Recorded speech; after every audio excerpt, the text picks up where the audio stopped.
You are tuned in to another edition of Americana Music Profiles, brought to you by Americana Rhythm Music Magazine and AmericanaMusicMagazine.com.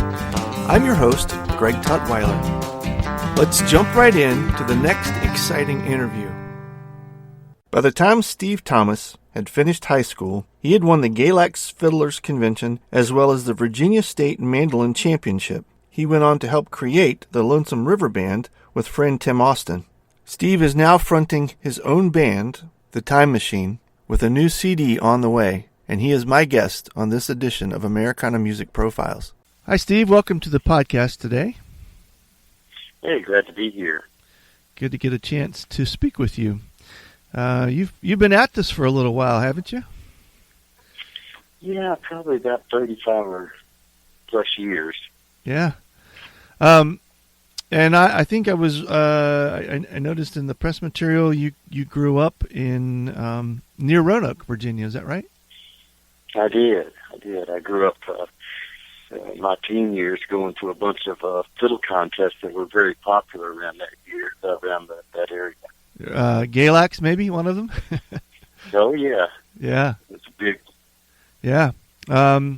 And I think I saw that you actually went to Shenandoah University as well. Is that right?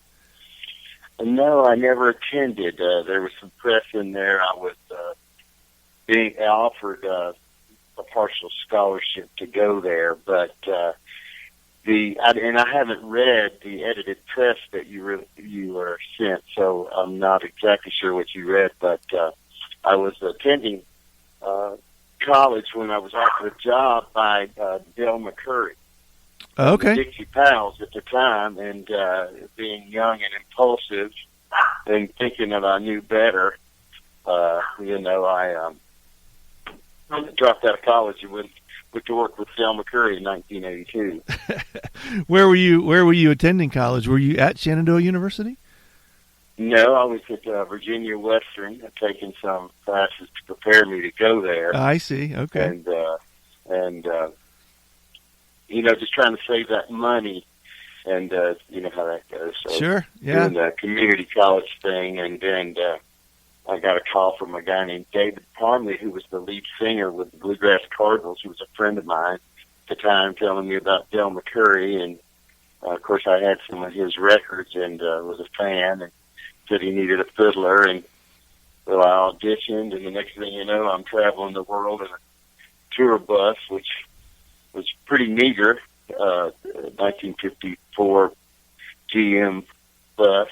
Uh-huh. But, it was a very exciting time for me. And how old were you at that time? 19. Wow. So that's a lot for a 19-year-old, for sure. Yeah, well, it was a dream, and, just jumped at the opportunity as it came by. So, right. Never really looked back. I mean, I didn't encourage my children to do that when we got to those years, but I was sort of on my own and impulsive, and, so here I am. That was my college, so to speak. So how did music begin for you as a younger child? When I was very young, mostly just around the holidays and things like that, my dad played music, and we would, gatherings with the family. I had an uncle that played and a cousin that played, and so it was mostly like that. And, then occasionally on a night, usually a weekend night, we would maybe visit with a neighbor that had a guitar under his bed or something like that, and play some old hymns or old country songs. And I was sort of a unique situation for a guy of my age in the 70s, because we were very isolated and lived on a farm, and no telephone, and wow. I can't remember having a record player or anything like that, so the music was all live. Mm-hmm. In my early, when I say early, I mean from, preschool up to 9 years old, 10 years old, during those years. And I want to say by the time I was 8 or 9, we had gotten a record player, and it was funny. We had a fire in the house that was burned out, and and some of the things that we received from people. One thing was an old RCA console record player and a bunch of show records like Annie Get Your Gun. Really? Like okay. It seemed like we had a couple of Johnny Cash records, and maybe my sister got a Beatle record, and there was a few things kind of showing up. But still, most of my musical experience was from playing the local pickers around there, right? Just in social settings, And so that's kind of how it was early on. It's kind of really unique to be growing up in the 70s and be that isolated, but that's sort of the way it was. Right. Yeah. So when did you take to a particular instrument? You played fiddle and mandolin, right? Yeah, well, I started playing acoustic guitar. Okay. My dad taught me a few chords to be able to back him up on the fiddle. He was a fiddler. Okay. And so he taught me the basic bluegrass rhythm and a few bluegrass chords just to, you know how it is with a guitar. If you have a G chord and a capo, you're good to go. Right. So that was my experience when I was young. And then my father passed. Most of my childhood, I'm going to say for about 7 years to 12 years, he was in a battle with cancer, and he lost that battle. Mm-hmm. And that was about, I want to say, within a couple of years of that. My mother had sold that farm and moved us closer into the city, and I was having a little more involvement with some other musicians. Around 15 or so, I met one of my best friends growing up was a guy named Ricky Riddle. He played mandolin for a while with a band called Santa Cruz. With Wyatt Rice, and I think Genius Fisk was the lead singer in that band. So this would have been somewhere in the 90s, I think, that he played with those bands. But we were kids, and he, along with a guy named Jerry McMillan, who was the first bass player of the Lonesome River Band, these were my 15, 16-year-old in that age group, friends, and they turned me on to J.D. Crowe and Boone Creek and some of the more modern things that were happening. And from then on, and I was totally submerged myself in that culture and that music. And that's when I switched, it was in there probably about 15. I think I was playing a little fiddle before that. I entered a little contest when I was 15, and there was a little band called the East Virginia Grass from the Roanoke area, and they hired me to play the fiddle, and I really couldn't play that much. I knew a song or two, but from then on, I switched from guitar to fiddle. Then from there on, was always playing the mandolin a little bit. Because I played guitar, the right hand thing was already there, so it was kind of like a no-brainer. And so I was playing. Well, I tell you, after I heard Boone Creek and I heard Ricky Skaggs playing mandolin and fiddle and everything, and I wanted to do that, Yeah, it was, sure. Very big influence on me. And did I read where you actually won the Galax fiddle contest? I did win Galax. Yeah. Galax in 1982. Okay, yeah. And it was, I can tell this now. I don't think they'll take the trophy away, but, I entered the contest and then left. I want to say part of the contest was probably on a Thursday night. And I took off and drove to play a show with Del McCurry. And I don't think you were supposed to be playing in a professional band and still entering that contest. So I kept it on the down low. But, I think I was only making maybe $100 to play with Del McCurry. I don't think I made more in the fiddle contest. Yeah. But, that's just, one of those things where they, they have those little rules. So like I said, I don't think they'll take that away from me now. But I kind of kept that on the down low, And then it wasn't long after that you actually were instrumental in helping create the Lonesome River Band. Is that right? Yeah, all this was happening that year. This was 1982. So I was playing probably 18 and 19 locally with Tim Austin, and we had the Lonesome River Band together. Mm-hmm. The original lineup was me playing the mandolin and fiddle and singing, and Tim Austin playing guitar and singing, and Rick Williams playing a 5-string banjo, and this Jerry McMillan playing bass and singing most of the lead and tenor. Jerry's a great singer. But it was a great little band. I don't know how much material we had. I think we were mostly doing covers, Country Gentlemen, and, Doyle Lawson was real hot. We were probably playing some of their songs. And, we were playing some festivals and this and that, but Rick Williams and myself, he was actually there before me. We were working with Del McCurry simultaneously, because the Lonesome River Band was basically just a local band. Right. And so we were using that to fill in dates, for Rick and I to play around the Roanoke area. We traveled some and worked around North Carolina and Virginia, and West Virginia, played a few festivals, but I was, obligated with Dell to do those dates. So the Lonesome River Band was kind of a secondary thing, and Tim Austin was very serious about making it work, and somewhere in there he kind of pressed me that he wanted to have a full-time band. So I think Rick and I probably both dropped out of that band that year, later in that year, and he hired Jeff Nitkiff to play the mandolin, and I think Randy Driscoll, and that was the first band that recorded for Rebel Records with the Lonesome River Band. Mm.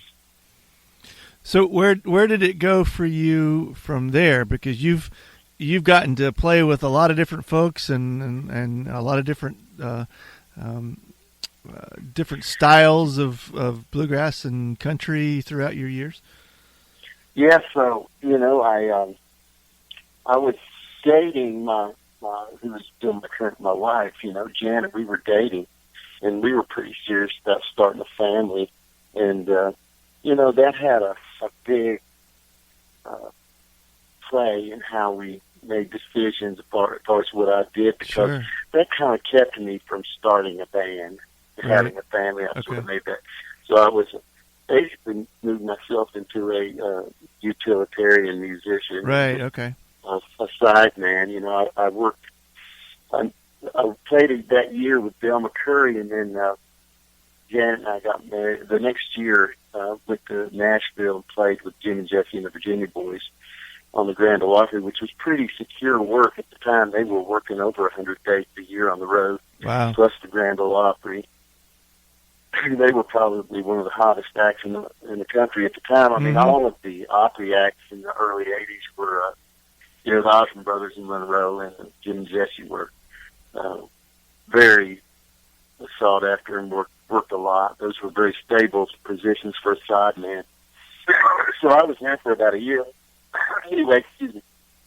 I remember getting on. Janet and I got married July 2nd in 1983, and we went on a little honeymoon, which was following Jim and Jesse's bus to the Bluegrass festivals, and not very romantic, but I left her in Northern Virginia, and she drove down to Nashville and took off from there, somewhere up around D.C. to the West Coast for a 30-day tour with Jim and Jesse. We were 28 or 30 dates, and she was alone by herself in Nashville for the first month in an apartment at like maybe 20 years old, I think. And when I got back, she was just a little bit, it was a little much for her. And so we decided maybe just to get our feet solid in our marriage and on the ground and all that, we moved back to Virginia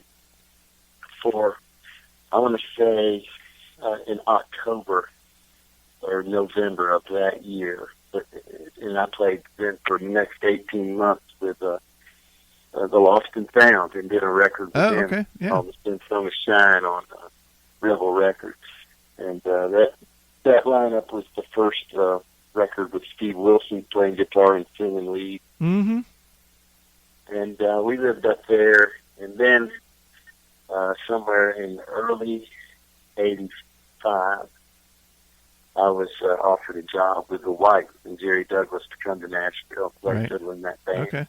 And they were real popular, and I thought that was it was one of those jobs every fiddle player in the country at that time that wanted to get to Nashville would love to have that gig. So Right. I had to go. You know, I went back and did that. Stayed with them for almost 5 years. Then toured a couple of years with the Osborne Brothers into the 80s. And, you know, kids were getting a little older. We were wanting a little nicer place. And I decided at that point, somewhere 89, 90, there's somewhere to leave Bluegrass and go into the country field. There was a lot of, you know, that was the 90s was the beginning of a real big time for country music. That was right. when Vince was hitting Clint Black. And that whole era of country music then through the 90s, I went to work with Aaron Tippett and played on his second album and produced his first #1 record, There Ain't Nothing Wrong with the Radio, and I played fiddle on that record. Wow, cool. And, you know, just doing the thing, but still not really doing what I wanted to. I mean, enjoying being part of the music community in Nashville for sure. And, you know, I went on to work then with Brooks and Dunn. I worked 6 years with Barbara Mandrell, who was still pretty hot in the mid-90s. She was a pretty big act, and, you know, that allowed a lot of travel and bigger shows and kind of the country lifestyle thing, you know, but I still was a little bit, it was frustrating, you know. I was seeing all the success of the Lonesome River Band and the other guys that I started with, and I was always kind of itching to do that at the same time doing what I felt like I needed to for the family type thing, you know. Sure. So what? I always find it hard to get, it's funny when you get into that and then you get in that money, then it's really hard to start a business. Yeah. You know, step off that.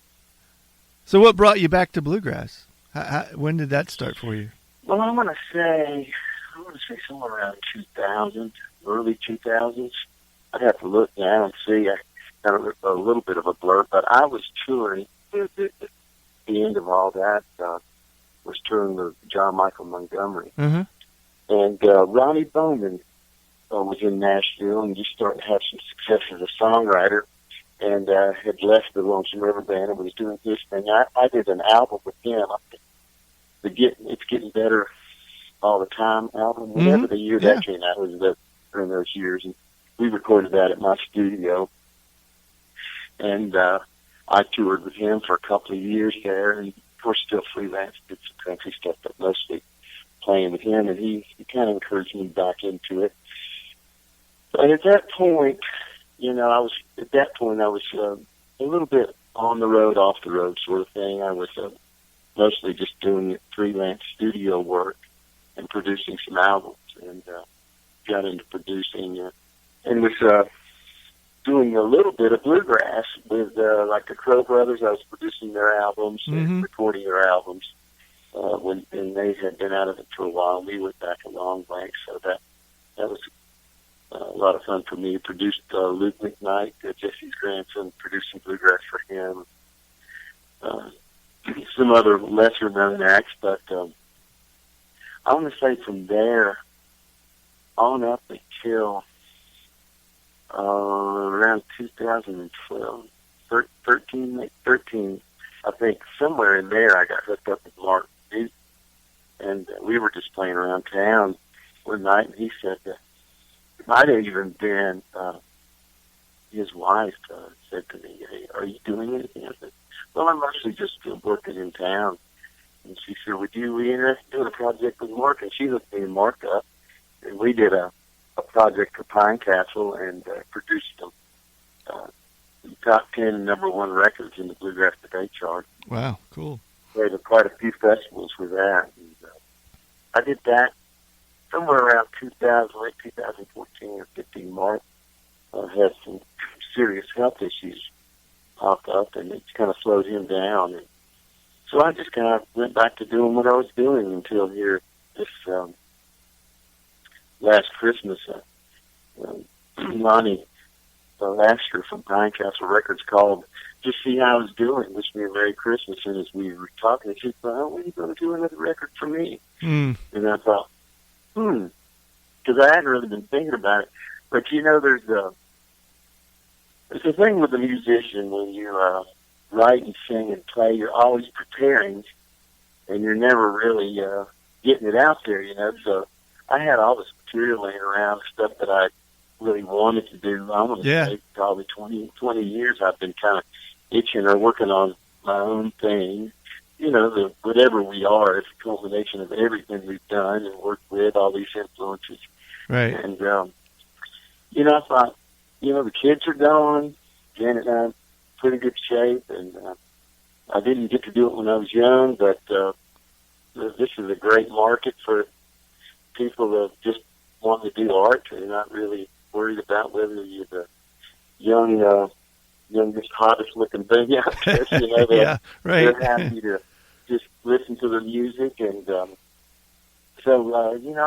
I got thinking about that. It wasn't a week or two, and I said, okay. And I don't know to this day. I never have asked Lonnie, but he might have been just saying that in conversation. But it was like, okay, I'm taking you up on it. Yeah, that's funny. So the new band, Steve Thomas and the Time Machine, one record out. Are you working on a new one, or are you still working on the first one? I was just doing the liners when you called today. We've probably got, enough stuff in the can. I think altogether we cut about 16 songs, and we're going to put 12 on the record. So we're working on the next one right now. We want to. Once I kind of turned it on, I was going to do this. We just got really working as hard as we could. We got busy, so I'm wanting to have another record out. This one's not even out yet, but I'm hoping maybe this one will be out for 8 or 9, 10 months, and already have the next one in the pipeline. So the one that you're working on now, is that number 2? Do you already have one out, or is this the first one? No, it's the first one. Okay. Yeah, that's what I'm saying. I was just doing the liners for this one. Yeah. Hopefully, when I get all the stuff in, I'm hoping that we'll have the hard copy in March. Okay. Yeah. That's what we're shooting for. That'll give us a couple of months before it's released to do some, promotional stuff. Do you have a name for it yet? I think it's going to be Steve Thomas and the Time Machine, All of These Years. Okay, cool. And All of These Years is a song that I got from a band called the Steelwoods. They're a Southern rock band. Mm-hmm. And I saw it in the Gallery a few weeks ago, and I kept this song. I had Del McCurry was gracious enough to come in and sing tenor on this record.